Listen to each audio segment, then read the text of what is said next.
उस वक्त की बड़ी खबर का रुख करेंगे। रुड़की से बड़ी खबर मिल रही है। हाईवे पर अचानक लगी कार में आग। कार सवार ने कूदकर बचाई अपनी जान। टायर फटने से कार अनियंत्रित होकर पुल से टकरा गई और टक्कर के बाद कार में आग लग गई। फायर ब्रिगेड की टीम भी मौके पर पहुंची और कड़ी मशक्कत के बाद आग पर काबू पाया गया है। थाना क्षेत्र के सोनाली पुल की ये घटना बताई जा रही है, जहां पर एक कार अनियंत्रित होकर टकरा गई है पहले तो, उसके बाद उसमें भीषण आग भी लग गई। देखते ही देखते आग का गोला बन गई है ये कार और ऐसे में फायर ब्रिगेड की टीम मौके पर पहुंची और कड़ी मशक्कत के बाद आग पर काबू भी पा लिया गया है और कार सवारों ने कूदकर अपनी जान भी बचाई है।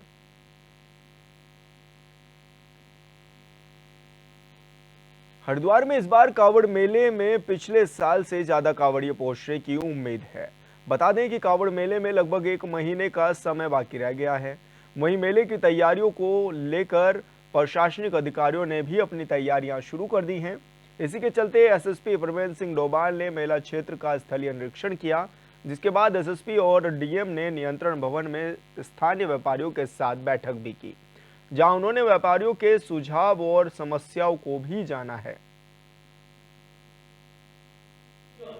ट्रेंड है उसके हिसाब से तो कांवड़ काफ़ी, हमें उम्मीद है कि काफ़ी ज़्यादा संख्या में इस बार हमारा कांवड़ यात्रा चलेगी और उसके लिए हमारी जो तैयारियां हैं उसी अनुरूप होनी चाहिए।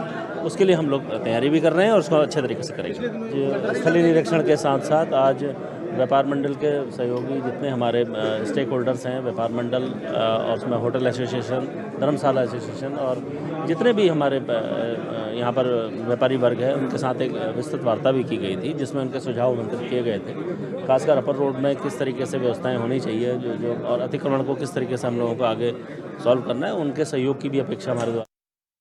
धर्मनगरी हरिद्वार में एक तरफ जहां तापमान में लगातार दिनों दिन ये भी देखा जा रहा है कि तापमान बढ़ रहा है, तो ऐसे में अब लोगों को परेशानियों का सामना भी करना पड़ रहा है। वहीं दूसरी तरफ बिजली कटौती में आम जीवन भी काफ़ी प्रभावित हो रहा है। साथ ही ग्रामीण क्षेत्रों की स्थिति और भी गंभीर है, जहां दिन में कई कई घंटे बिजली गुल रह रही है। ऐसे में काफ़ी परेशानियों का सामना स्थानीय लोगों को करना पड़ रहा है। बिजली की जितनी बचत कर सके उतनी करें। जिन उपकरणों को आवश्यकता नहीं है उनको ना चलाएं। जिनके बगैर काम चल सकता हो उसके साथ काम करें। जहां पर एसी चल रहे हैं, अगर 4 एसी चल रहे हैं, अगर 2 एसी में घर में काम चल सकता है तो उसको 2 एसी से काम चलाएं, या 1 एसी से चल सकता हो तो 1 एसी से काम चलाएं। जितने भी एक बिजली के उपकरण हैं आवश्यकता अनुसार ही उपयोग करें, तो बिजली में एक तरह से बिजली की बचत भी होगी और 1 यूनिट बिजली बचाने का मतलब है कि 1.25 यूनिट बिजली बनाने के बराबर। यानी इससे आपका एनवायरनमेंट में जो आप बिजली बनाने में पोल्यूशन होता है वो उसमें बचत होगी। लाइट आने की दिक्कत है, एक तो हमारे व्यापार पे प्रभाव पड़ता है। हमारे फ्रिज भले जो कोल्ड ड्रिंक वगैरह जा रहे ये हो गए, ये सब बेकार हो जाते हैं, कोई ग्राहक नहीं लेता है। और ये कि भाई ये इसलिए हमारी दुकानदारी पर प्रभाव पड़ता है। हाँ, गर्मी भी बढ़ रही है, गर्मी की वजह से भी हम जो हमारी जान पहचान कहते हैं वो इस पर गौर नहीं करते। ये 1.5-2 महीने से हो रही है। बिजली कटौती इन दिनों में एक भारी नुकसान है किसान के लिए। उसका कारण यह है कि सिंचाई भी होनी है, खेतों में पानी नहीं है, इतनी वोल्टेज नहीं आती कि मोटर उठ पाए, वो समर से हमारे जो ट्यूबवेल हैं वो चल पाएँ। ट्यूबवेल नहीं चलेंगे, खेतों की सिंचाई नहीं होगी। खेतों की प्रॉपर सिंचाई नहीं होगी तो आपको पता है बरसात भी इस बार लेट है और फिर सिंचाई नहीं हो पाएगी तो खेतों में जो नुकसान होगा इसकी भरपाई कौन करेगा? बिजली विभाग करेगा। आप बताइए, हमारा दर्द कौन देखेगा? तो मेरा आपके चैनल के माध्यम से निवेदन है कि इसमें जो प्राथमिक जो दृष्टि है वो ये विभाग अपनाए कि इसमें जल्द से जल्द बिजली की जो ये भारी कटौती की जा रही है इस पर संज्ञान लिया जाए और किसानों को त्वरित इसमें जो है समाधान प्रदान करने का पाएगा। और संवाददाता मनोज कश्यप हमारे साथ फोन लाइन पर जुड़ गए हैं। मनोज, बिजली कटौती हो रही है और गर्मी से भी बुरा हाल है, ऐसे में क्या कुछ व्यवस्थाएं की जा रही हैं और लोग कितना परेशान नजर आ रहे हैं? बिल्कुल देखिए विशाल, जिस तरीके से लगातार देखने में मिलता है कि यहाँ पे बिजली की कटौती की जा रही है, तो इसमें काफी दिक्कत परेशानियों का सामने जो स्थानीय लोग हैं उनको करना पड़ रहा है, क्योंकि हम देख रहे हैं कि लगातार यहाँ पे तापमान भी बढ़ रहा है, जिस वजह से यहाँ पे कहीं न कहीं बिजली की काफी जरूरत लोगों को होती है। एसी, पंखे, इन सब चीजों में बिजली का इस्तेमाल किया जाता है, लेकिन कहीं न कहीं जब बिजली की कटौती होती है तो ऐसे में लोगों का गर्मी से तो बुरा हाल है ही, और साथ ही साथ जो ग्रामीण क्षेत्र के जो किसान है, क्योंकि हरिद्वार का लक्सर, रुड़की, मंगलौर, ये सब किसान बहुमूल्य क्षेत्र में माना जाता है। यहाँ पे किसानों को खासा दिक्कत परेशानियों का सामना करना पड़ता है, क्योंकि हमने जब किसानों से बात की ग्राउंड जीरो पे जाके, तो उनका यही कहना है कि ऐसे में जब बिजली कटौती होती है तो जो खेतों में जो एक सही मात्रा में जो पानी जाता है वो पूरा नहीं हो पाता, जिस वजह से काफी दिक्कत हो जाती है, और यहाँ कहीं न कहीं फसलों भी खराब हो जाती है बिना पानी मिलने से, क्योंकि हमने देखा कि लगातार इस बार जो मानसून है वो भी काफी लेट है, बारिश नहीं हो पाई, जिस वजह से कहीं न कहीं महंगाई भी बढ़ रही है। हालांकि किसानों का यही कहना है कि जब सही मात्रा में खेतों को, फसलों को पानी नहीं मिलेगा तो ऐसे में जो फसल है वो खराब हो जाएगी, और फसल खराब होने से कहीं न कहीं इसका जो प्रभाव है वो महंगाई पे भी पड़ेगा, क्योंकि जब फसलें खराब होगी तो अक्सर देखा जाता है कि ऐसे में महंगाई भी बढ़ जाती है। तो ऐसे में जो स्थानीय लोग हैं वो विद्युत विभाग से यही मांग कर रहे हैं कि यहाँ पे जो बिजली की जो व्यवस्था है वो ठीक की जाए। हालांकि जब इसको लेके जो बिजली विभाग के जो एमडी है अनिल यादव, उनसे बातचीत की गई तो उनका साफ तौर से यही कहना है कि यहाँ उत्तराखंड में जितनी बिजली की आवश्यकता है उतनी बिजली जरूर तैयार की जाती है, लेकिन कहीं न कहीं देखा जाता है कि कई बार अनावश्यक रूप से बिजली के जो उपकरण है उनको चलाए जाते हैं, क्योंकि यहाँ पे उन्होंने जनता से अपील भी की है कि जिन उपकरणों की जरूरत है केवल उन्हीं को चलाया जाए। जी, ऐसे में स्थानीय लोग क्या कुछ मांग कर रहे हैं अभी हाल फिलहाल में? बिल्कुल देखिए, हमने देखा कि लगातार जो शहरी क्षेत्र है वहां पे तो अक्सर देखा जाता है कि बिजली की जो व्यवस्था है वो काफी हद तक ठीक है, लेकिन कहीं न कहीं जो ग्रामीण क्षेत्र है, रुड़की, मंगलौर, लक्सर, खानपुर, इन सब क्षेत्रों में अक्सर देखा जाता है कि यहाँ पे जो लाइट की जो व्यवस्था है वो सही नहीं है। बिजली विभाग हालांकि समय समय पर इसका संज्ञान भी लेता है, लोग कहीं न कहीं अपील भी करते हैं कि यहाँ जो व्यवस्था है वो ठीक की जाए, लेकिन ऐसे में कहीं न कहीं जो लोग हैं वो कहीं न कहीं ज्यादा प्रदर्शन भी देखने के लिए मिलता है। तो ऐसे में जो ग्रामीण है वो बिजली की जो व्यवस्था है उसको ठीक करने की मांग कर रहे हैं। जी, बिल्कुल मनोज, बहुत बहुत शुक्रिया आपका तमाम जानकारी साझा करने के लिए। लोहाघाट एनएच में सिंगदी के बागधारे के पास गाजियाबाद से पिथौरागढ़ जा रहा पिकअप अनियंत्रित होकर सड़क में पलट गया। दुर्घटना में कार सवार 4 लोग घायल भी हो गए।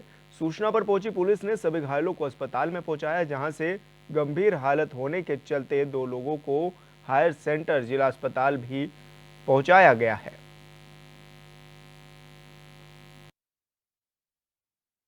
उनकी ठीक है, जो महिला है उनके कंधे पे लगी है, बाकी बच्चों के एक छोटा बच्चा जो उसके नाक से खून निकला था और सर पे थोड़ी सूजन आ रखी है। यहाँ जो प्राइमरी ट्रीटमेंट होता है वो हमने कर दिया है, बाकी डिस्ट्रिक्ट के लिए हमने सीटी के लिए रेफर करा है। बाकी जो कंडीशन होगी वो उसके अकॉर्डिंग ही हम बता सकते हैं। अभी ठीक है, आराम है मरीज को पहले से, मतलब खतरे की कोई बात नहीं। बाकी एक्सरे और सीटी के हिसाब से ही हम बता सकते हैं। Thank you. आपको बता दें ये एक गाड़ी थी जो कि अनियंत्रित होकर गिर गई है, और ऐसे में कुछ लोग घायल भी हो गए और अस्पताल में उनको पहुंचाया गया है, जहां पर हादसे में 4 लोग घायल भी बताए जा रहे हैं।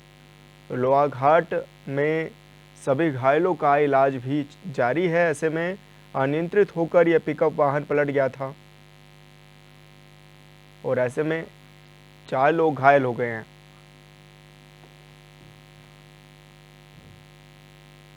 अयोध्या में आज से राम मंदिर निर्माण समिति की बैठक शुरू होगी, जिसमें मंदिर निर्माण की प्रगति और संग्रहालय को लेकर मंथन होगा। वहीं बैठक से पहले भवन निर्माण समिति के अध्यक्ष नृपेंद्र मिश्रा ने चंदन टीका और चरण अमृत पर बड़ा बयान दिया है। उन्होंने कहा कि गलत विवरण प्रेषित नहीं करना चाहिए। पहले से श्रद्धालुओं को टीका नहीं लगाया जा रहा था, श्रद्धालु दर्शन करते ही बाहर आ जाते थे और विशेष लोगों को चंदन का टीका लगाया जाता था। आगे उन्होंने कहा कि चाहे आम श्रद्धालु हो या फिर विशेष श्रद्धालु हो, जब उनको चंदन और टीका नहीं दिया जा रहा है तो किसी को भी नहीं लगाना चाहिए। नहीं लगाया जाता था। गलत निर्माण, मंदिर के निर्माण की प्रगति और जो संग्रहालय है उसमें अब आगे क्या कार्यक्रम लिया जाना है, इन सभी पर चर्चा होगी।